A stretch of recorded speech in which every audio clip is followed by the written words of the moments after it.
Welcome back, Pokemon trainers. Professor Chaz here, the lab coat's on back order, and it's time for this week's team building video for the Pokemon Omega Ruby Rotation Battles and the free battle in Battle Spot. As I said last week, I'm an idiot. I forgot we have one final Mega Evolution Pokemon which I hadn't even considered. Somehow he slipped my mind. I apologize to him in last week's team builder. It is Skippy the Swampert, which technically, of all the Pokemon that I have in my Omega Ruby game, he is the oldest one. Because, of course, Shelbert, Pikachu, and them came from Kanto, Snapper and Smarty came from Johto, but I had to actually recreate those two teams of Pokemon in Fire Red and Soul Silver, so I couldn't actually have them uploaded like the original guys from Blue and Silver, because they're still locked in those cartridges. Anyway, all that being said, Skippy is the oldest Pokemon in my collection, technically, and I can't believe I forgot this whole time about the Swampertite. So regardless, this week, Skippy is going to be Mega Swampert, our team captain. Let's get right into the team builder right now, and I'll talk about the strategies, the movesets, held items, and such of Skippy and the rest of his team I've assembled for this week. So now let's begin. And here he is, folks, Skippy the Swampert, our Mega Evolution team captain for the week. He is a Lax Pokemon, which is an increase to his defense while lowering special defense, and the basic ability is Torrent, of course, so if he gets low HP, his water moves are going to become a little more stronger, and the item is, of course, that Swampertite to allow for Mega Swampert evolution on the battlefield, at which point the ability becomes Swift Swim. Now, hopefully we can make use of that. If we see any Primal Reversions or a Mega Rayquaza in this week's battles, then the Rain Dance that we have on our side is going to be overridden by the more ultimate weather condition of those legendaries. But hopefully that won't be the case, and we'll get to make use of the Mega Swampert ability.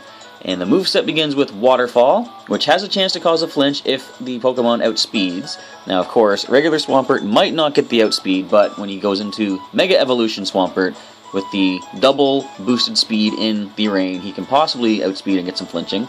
And normally we'll run Bulldoze on Skippy because he's more of a utilitarian Pokemon, trying to slow the opponents down with that Bulldoze. But since he's going to get that Swift Swim up, and he's more of the heavy hitter for the team this week, we decided to go with straight up power with the Earthquake attack. Going to get off some good damage against the opponents. Now, Avalanche is a move that he can't relearn, and it actually has negative speed priority, so it's going to completely negate the Swift Swim. But the way it works is, if the opponent hits him on the turn that we use Avalanche, it's going to be boosted in power from 60 to 120. And if we happen to go up against a Grass type, then we're going to get some good damage off. But chances are we're not going to leave Skippy in against a Grass type, simply because he is double weak to that. But we'll see how Avalanche plays off against any other Pokemon weak to it, such as Flying types. Now, Protect is on there. I was thinking of something else, but the way I want to do this is, I want to be able to use Mega Evolution with Skippy and Protect on that turn to ensure that he won't take any damage. The next turn we can rotate in the Pokemon that has Rain Dance and get the rain up. Then we can rotate back into Skippy. The Swift Swim will be already activated because the rain will be up, and he's going to be able to have that double boosted speed right from the start. For the Super Training, we mixed him up a little bit from last week. Normally we have him with some pretty good attack and some equalized EVs into the two defense stats. This time I lowered his physical defense because it's already pretty good as it is, and I put that into the speed because I want to have some good speed on Skippy that we can double with that Swift Swim in the rain. Now, the first Pokemon joining Skippy this week on the team is going to be Burrow the Ninjask. He is a lonely Pokemon which increases his attack stat and lowers defense, which actually isn't that bad because they don't have the best defense to begin with, so lowering that stat while boosting a pretty high attack stat already is quite beneficial. And the ability is Speed Boost. At the end of each turn when Burrow's in the active spot, he's going to increase his speed by one stage, and the item he's holding is Leftovers. It's going to work well with one of the attacks you'll see he has, just to gain back some of his HP. Now for the moveset, we start with Bug Bite. If the opponent might be holding a berry, we can eat that berry, get that stat boost or whatever the beneficial effect is, and steal the berry away from them basically. Aerial Ace is another good stab move, and if the opponent has any sort of evasiveness going on, we're going to be able to land a surefire hit with that Aerial Ace. Now, since Burrow will outspeed pretty much from the start, let alone when he has Speed Boost going, I thought, let's go with Confide. It will lower the special attack of the opponent when I use that.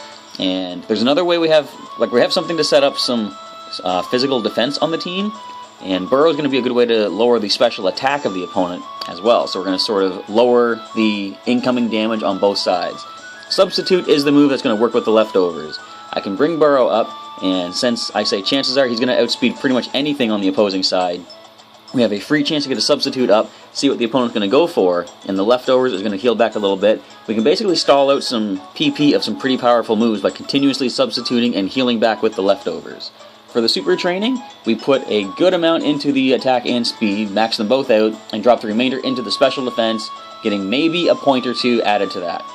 The third Pokemon for this week's team is going to be Bullwinkle the Tauros.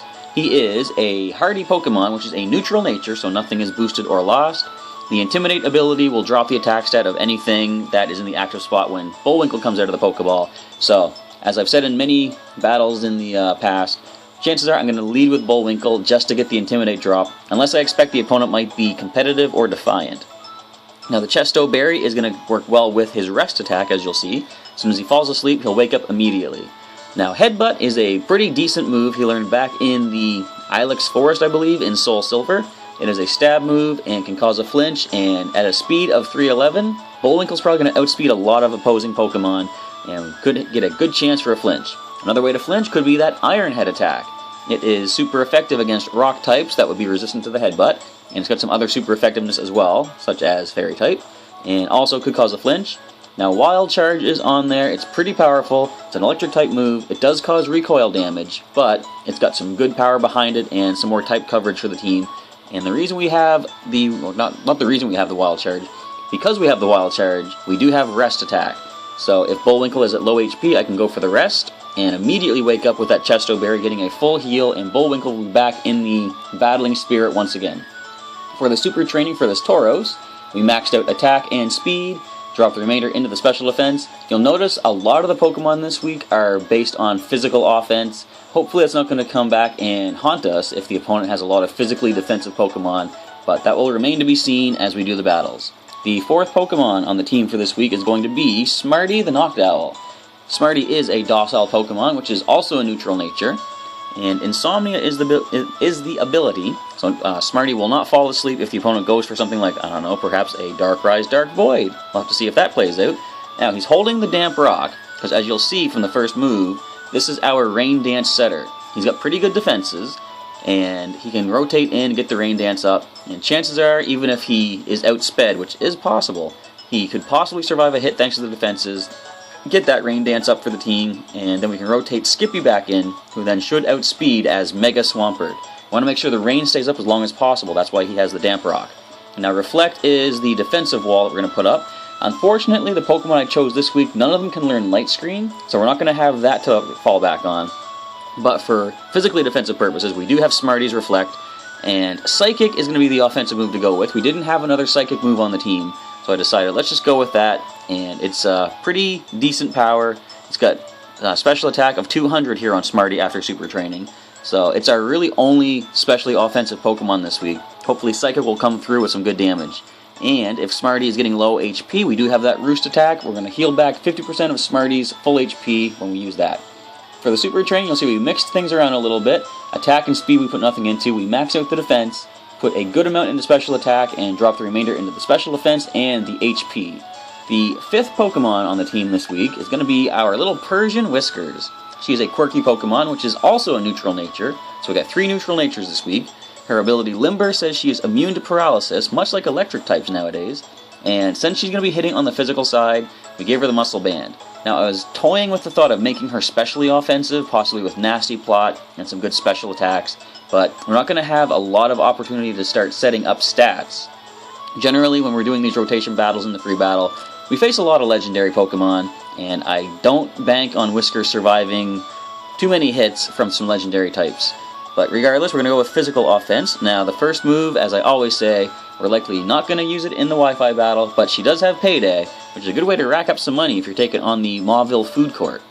Now, Play Rough and Shadow Claw, they're both physically offensive moves, and those are more than likely the moves we're going to go for. Play Rough could deal with any potential Mega Rayquaza that we see. I shouldn't say deal with, but it can deal damage to any potential Mega Rayquaza. And Shadow Claw is good for a ghost type that might want to rotate in expecting a normal type attack or something. Shadow Claw can be super effective against those ghost types, also going to deal with some psychic types as well. And Taunt is on there. If we expect the opponent is going to try some sort of a setup or status move, we can taunt them and prevent them from using those moves. They can only use attacking moves after being taunted.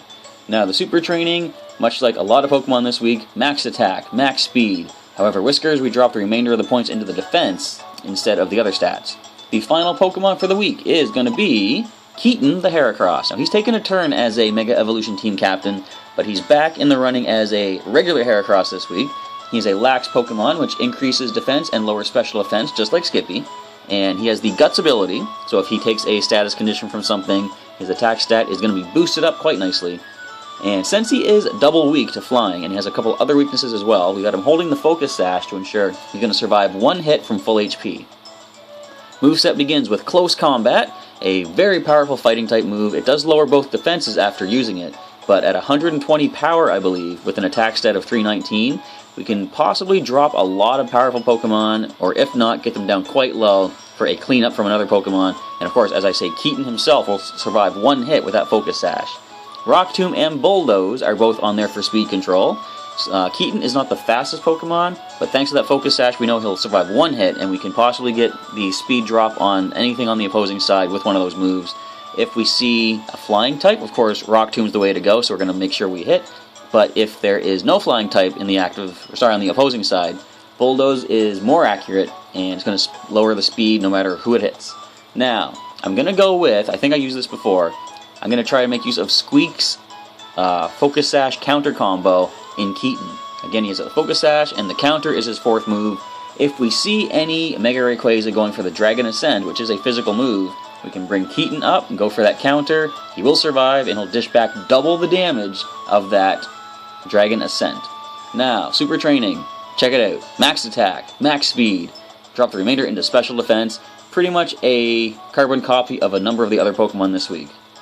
So that is going to be the team for the final Mega Evolution Team Captain themed battle that I'll be putting up on the channel tomorrow. Feel free to leave me a comment down below. Let me know what you think of these Pokemon, any suggestions you have for different movesets or strategies to go along with these Pokemon, and I look forward to hearing from you.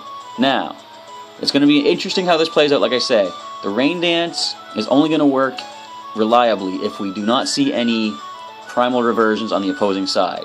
If the Desolate Land comes up, if the Primordial Sea comes up, that's going to help us as well. But the Delta Stream of Mega Rayquaza will be a problem also.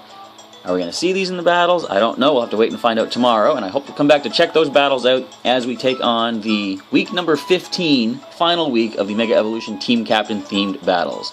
With all that, I'm going to go off and start these battles and get them ready to upload tomorrow. I want to say thank you for checking out the Team Builder, everybody, and I'll catch you next time.